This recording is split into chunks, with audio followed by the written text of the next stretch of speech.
મારું નામ કૃણાલસિંહ ઝવેરસિંહ સોલંકી છે। હું રણજીતનગર વિસ્તારમાં કલ્યાણી એપાર્ટમેન્ટ બ્લોક નંબર 401માં રહું છું।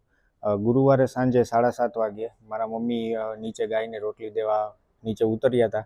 ત્યારે ગાયે તેને શિંગડામાંથી ઉચકી અને એકદમ જોશથી પછાડ્યા અને ત્યારબાદ અમે તેને જીજી હોસ્પિટલમાં સારવાર માટે લઈ ગયા હતા। ત્યારે શુક્રવારે સવારે 6:30 વાગે તેનું મૃત્યુ નીપજ્યું હતું।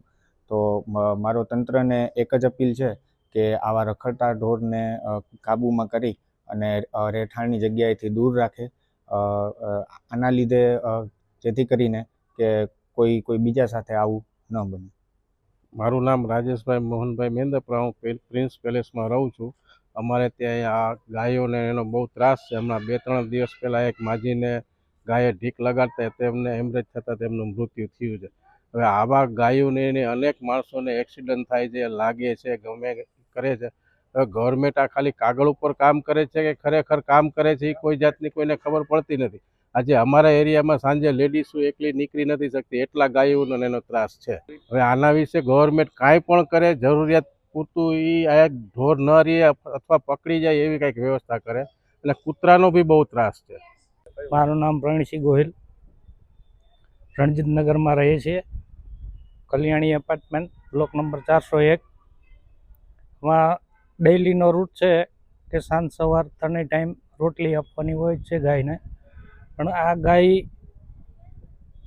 સાંજના 7 વાગે મારા મામી રોટલી દેવા આવ્યા હતા ત્યારે ગાયે એને ઉલારી દીધી। ગાય કેની છે શું છે એ કંઈ ખ્યાલ નથી, પણ જે ગાય રેઢા રખડે છે એનો કંઈક બંદોબસ્ત થવો જોઈએ। તંત્ર આજે કોઈ પણ કામ કરતું નથી, બરાબર।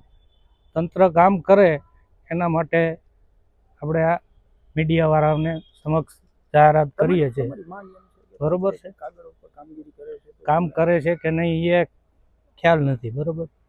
પણ હવે આ કેટલીક જિંદગી હોમાઈ ગઈ છે અને કેટલીક હોમાઈ જશે, આનો કંઈ ખ્યાલ નથી। આ તો ઠીક છે, ઉંમર થોડીક હતી 60 વર્ષની આજુબાજુ, પણ હવે નાના બચ્ચા આવે તો શું કરે આની માટે? નાના બચ્ચાનું તંત્ર આ ઢોરને ડબે પૂરે અથવા મકાન જે ઢોર હોય એમને ખીલે બાંધીને રાખે, છૂટા ના મૂકે।